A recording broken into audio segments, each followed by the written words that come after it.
নমস্কাৰ নতুন এটা ভিডিঅলৈ পুনৰ আজি মই আপোনালোকৰ মাজত উপস্থিত হৈছো আৰু নৱবৰ্ষ আন্তৰিক শুভেচ্ছা জ্ঞাপন কৰিছো নিশ্চয় আপোনালোক ভালে আছে কুশলে আছে মংগলে থাকক কুশলে থাকক বৰ্তমান আমাৰ অদিতি জুৱেলছত সকলো ধৰণৰ প্ৰাকৃতিক আৰু মূল্যৱান ৰত্ন উপলব্ধ যদি আপুনি ক্ৰয় কৰিব বিচাৰে আমাৰ লগত যোগাযোগ কৰিব পাৰিব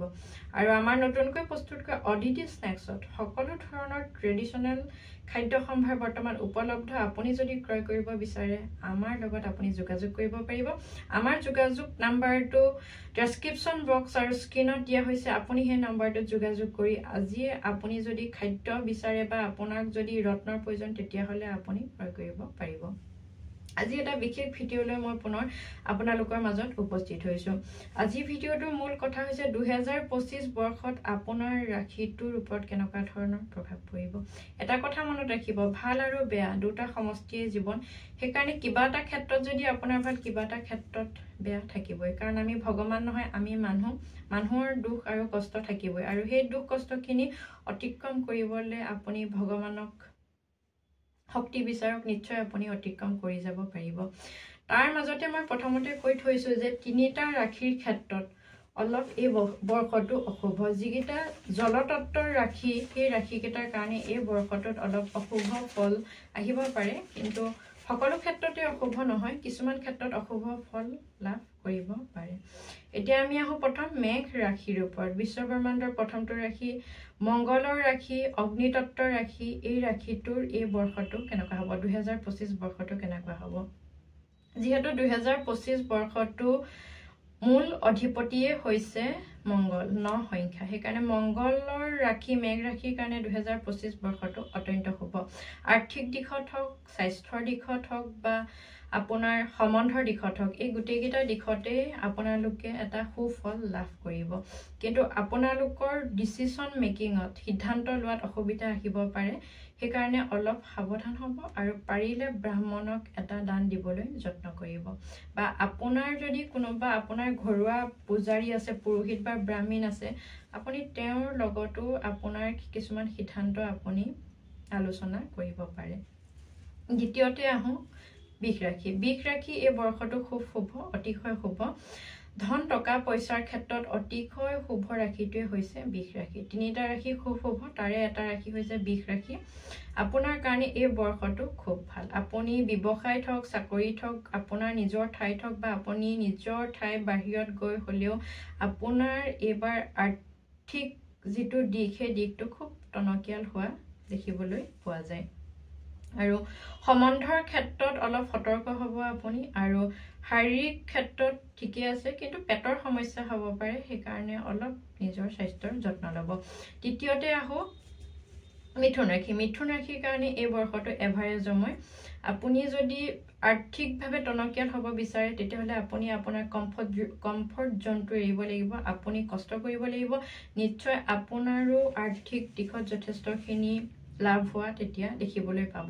আৰু স্বাস্থ্য আৰু সম্বন্ধৰ ক্ষেত্ৰত আপোনাৰ কাৰণে এই বৰ্ষটো যথেষ্ট শুভ মই প্ৰথমতে কৈ থৈছো যে যিকেইটা জলতত্ত্বৰ ৰাশি সেই ৰাশিকেইটাৰ কাৰণে এই বৰ্ষটো অতিশয় শুভ নহয় সেইকাৰণে আমি চতুৰ্থতে আহিছো কৰ্কট ৰাশিটো হৈছে জলতত্ত্বৰ ৰাশি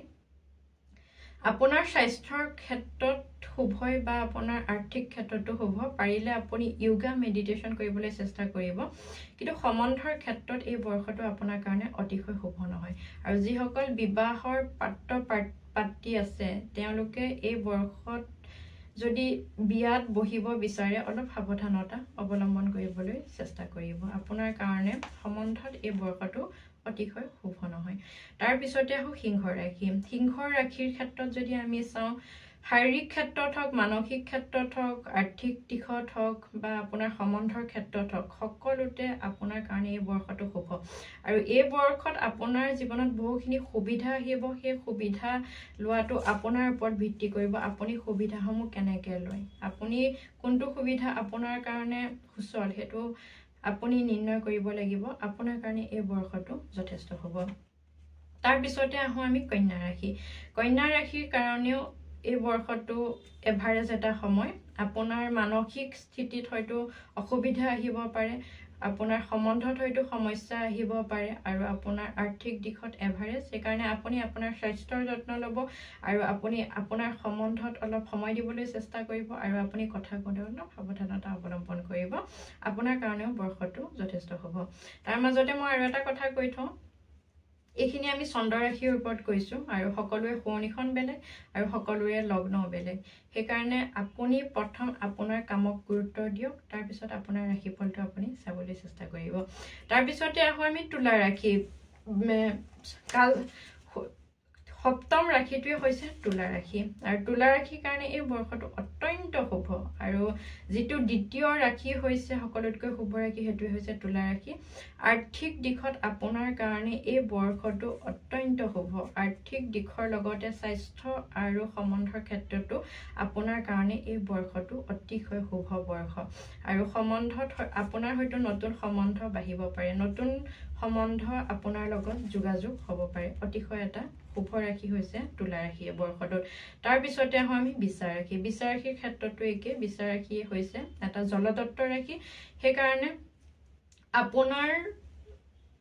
সম্বন্ধত আপুনি অলপ সাৱধানতা অৱলম্বন কৰাটো অতিকৈ গুৰুত্বপূৰ্ণ আৰু যদি আপোনাৰ বিয়াৰ দিন বাৰো ঠিকঠাক হৈছে তেতিয়াহ'লে যদি আপুনি পাৰে অলপ পিছুৱাই দিবলৈ চেষ্টা কৰিব বাকি আৰ্থিক আৰু স্বাস্থ্যৰ ক্ষেত্ৰত এটা মোটামুটি আপুনি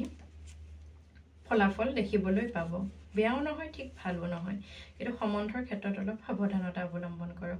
তাৰ পিছৰ ৰাশিটো হৈছে ধনু ৰাশি ধনু ৰাশিও খুব ভাল সময় আৰ্থিক দিশত হওক শাৰীৰিক দিশত হওক বা সম্বন্ধৰ ক্ষেত্ৰত হওক সকলো ক্ষেত্ৰতে ভাল কিন্তু আপুনি ডিসিশন মেকিংত সিদ্ধান্ত লোৱাত আপোনাৰ অসুবিধা হ'ব পাৰে সেইকাৰণে আপুনি অলপ ভাবি চিন্তি সিদ্ধান্ত ল'বলৈ যত্ন কৰিব বাকি আপোনাৰ ধনু ৰাশিৰ লোকসকলৰ জীৱনতো বহুখিনি সুবিধা এই বৰ্ষটোত আহিব আৰু আপোনাৰ কাৰণে যেটো ভাল যেটোৱে আপোনাৰ জীৱনত লাভালাভ আনিব পাৰে সেই ডিসিশনটো লোৱা সেই সিদ্ধান্তটো লোৱা আপোনাৰ ওপৰত নিৰ্ভৰ কৰিব সেইকাৰণে অলপ আপুনি ভাবি চিন্তি সিদ্ধান্ত ল'ব তাৰ পিছতে আহো আমি মকৰ ৰাশি মকৰ ৰাশিৰ কাৰণে এই বৰ্ষটো এভাৰেজ ভালো নহয় ঠিক বেয়াও নহয় টকা পইচাত বা শাৰীৰিক সমস্যা মাজভাগত আহিব পাৰে বছৰটোৰ মাজভাগত আহিব পাৰে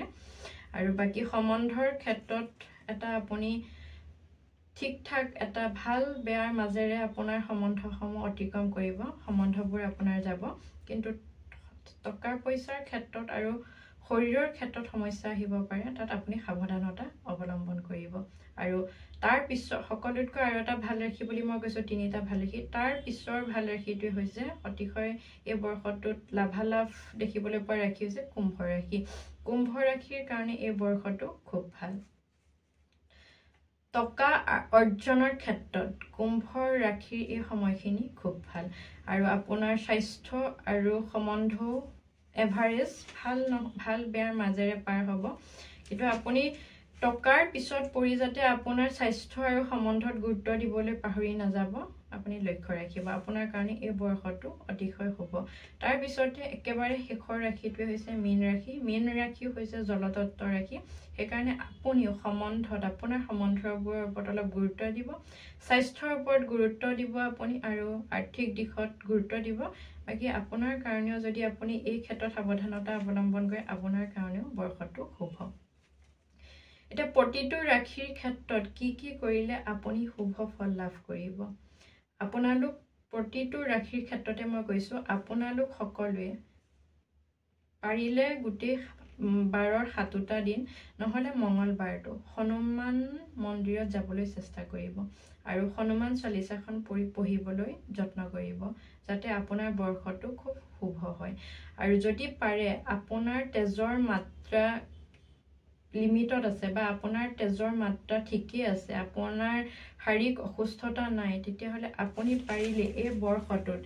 এবাৰ হলেও ৰক্তদান কৰিবলৈ চেষ্টা কৰিব নিশ্চয় আপোনাৰ ক্ষেত্ৰত আপুনি বহুখিনি পজিটিভ ফলাফল দেখিবলৈ পাব